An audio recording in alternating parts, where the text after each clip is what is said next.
Release करने में तकलीफ़ है, तो हाँ वो बेशक तकलीफ़ है, उसके लिए मैं नज़रअंदाज नहीं करूँगा। वो हो सकता है वो मेरी ज़्यादा तकलीफ़ होगी, वो थोड़ा होगा मुझे ज़्यादा लग रहा होगा, वो मेरा व्यक्तिगत है।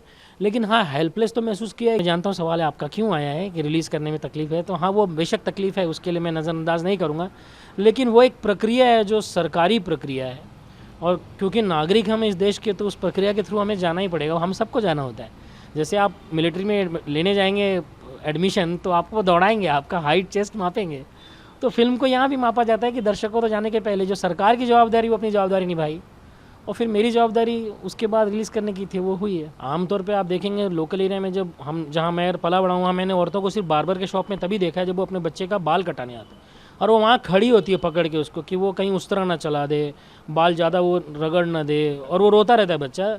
माँ के लिए बच्चा मालूम है कि कुछ होने वाला नहीं, वो दिन भर बाल काटते हैं, लेकिन उसको ज़रा सा भी खरोच आता है तो माँ को तकलीफ़ होती है। वो हो सकता है वो मेरी ज़्यादा तकलीफ़ होगी, वो थोड़ा होगा मुझे ज़्यादा लग रहा होगा, वो मेरा व्यक्तिगत है।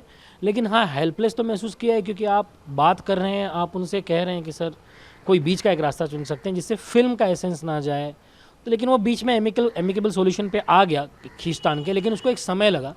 और क्योंकि बहुत सारी चीज़ें होल्ड पर थी, आपका ओवरसीज़ जाना है, आपका बाकी सब डिलीवरी जाना है, अब उसके करेक्शन के बाद भी हमने कम से कम 70-80 घंटे रेगुलर काम किया है।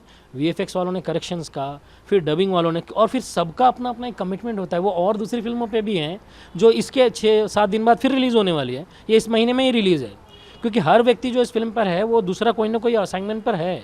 हमारा साउंड डिज़ाइनर 3 फिल्मों के असाइनमेंट पे है, जिसकी एक वेब सीरीज़ की रिलीज़ है, 2 थिएट्रिकल रिलीज़ है। साउंड मिक्सिंग का इंजीनियर नेक्स्ट फिल्म पर है, वो दूसरी उसकी फिल्में चालू हैं। तो हर आदमी अपने काम पे है। जो वीएफएक्स वाले हैं उनके 2 काम ऑलरेडी चल रहे हैं। अब किसी के पास भी 1000 का स्टाफ नहीं होगा कि वो 500 हमेशा स्पेयर में रखता होगा कि चलो सेंसर का कुछ करेक्शन आया कर दो, और फिर रिलीज़ का डेट भी है, वो आपने अनाउंस कर दी, उसके पैसे खर्च होंगे, स्टूडियो आपको छोड़ेगा नहीं। इतना सारा दबाव में आदमी जो सोचता है उसी को लगता है कि भाई ये भी कैसे परफॉर्म करेंगे।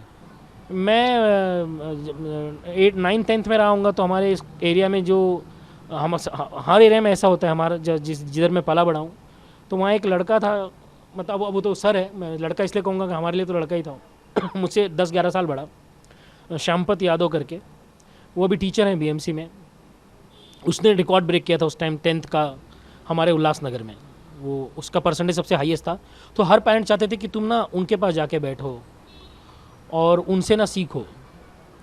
तो मैं हमेशा, मेरे लिए वो गुरु तुल्य ही रहा। और हाँ, कभी मैं अपनी फिल्म में उनको दिखाता हूँ कभी कि शैम्पी आ जाओ देखने के लिए फिल्म। तो इस बार स्क्रीनिंग हुई तो मैंने उसको बुलाया, तो एकदम पीछे कोने में था, कि थोड़ा शर्मीला आदमी है और टीचर भी है, तो थोड़ा पीछे से आया और उसने धीरे से ना ऐसा 51 रुपया मेरे हाथ पे रखा। वो मुझे लग रहा है वो 51 रुपया जब मैंने हाथ पे रखा, वो मेरे लिए वो अद्भुत क्षण था जिसको मैं बयान नहीं कर सकता। उसने फिल्म के पात्र की तरह, जिसको 21-51 पैसे मिले हों, उसने वो 51 रुपया मेरे हाथ पे रखा। वो मुझे ऐसा लगा कि यार ये क्या है, मतलब उस पैसे का कीमत तो मैं अभी मैं उसको फ्रेम कर लूँगा जीवन भर के लिए कि वो सबसे बड़ी कमाई थी, क्योंकि मैं उसको देख कर ही मैंने पढ़ना सीखा, सब कुछ किया। उसने आज वो रिटर्न कर दिया है। उसने कहा कि मैं नतमस्तक हूँ तेरे इस काम के सामने। सारा श्रेय तो देखिए उन्हीं को जाता है, मैं एक रत्ती भी श्रेय अपने सर पे नहीं लूँगा, क्योंकि आज ये फिल्म अगर आप देख पा रहे हैं ना, तो वो एक में आपका जो ये सुपरस्टार है, जिसको इस बात का संज्ञान है कि मैं स्टार हूँ। देखिए उनकी फिल्में और भी आती हैं जो दूसरी लीग की कमर्शियल फिल्में हैं, मेरा उस पर कोई कहना, उस पर मेरा जमता भी नहीं, क्योंकि मैंने इस तरह का सिनेमा किया नहीं है। लेकिन उसके साथ साथ, क्योंकि और भी देखिए स्टार काम करते हैं, लेकिन उनका इस तरफ का रुझान आपके लिए ज़ीरो होगा। लेकिन इनका पीछे का ट्रैक रिकॉर्ड देख लो, वो टॉयलेट एक प्रेम कथा हो या पैडमैन का हो या पीछे और भी फिल्में हैं, ये फिल्म ना उससे भी 100 किलोमीटर आगे थी कहानी आने के बाद। और ये कि यही हाय है आपका, आप फिल्में करते हैं, पैसे लेते हैं और काम करके घर चले जाते हैं, फिर दूसरी फिल्म पर चले जाते हैं, इसका कोई मतलब नहीं रह जाता। हर फिल्म आपको एक हाय देती है कि मैं ये क्यों करूँ फिल्म, सवेरे उठ के मैं सेट पे जाऊँ क्यों।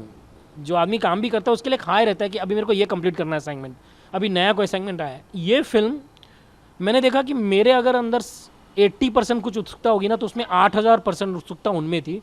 एक छोटे बच्चे की तरह, अच्छा उनको पूरा स्टार्ट से लेके लास्ट तक का पूरा 98 का 98 सीन याद था, इंक्लूडिंग मोन्टाज। अक्षय सर ने इसके बहुत पहले ही एक दिन गले लगा लिया था। और मतलब आप बचपन में जिनकी फिल्में देख के आप हंस रहे हो, जिनकी मिमिक्री आपने की वो कॉलेज में, और वो व्यक्ति अपने घर पे ऐसे अपने कुर्सी से उतर के आता है और उसने गले लगा के बोला कि बहुत अच्छी फिल्म बनाई है आपने सर, बहुत अच्छी फिल्म बनाई है।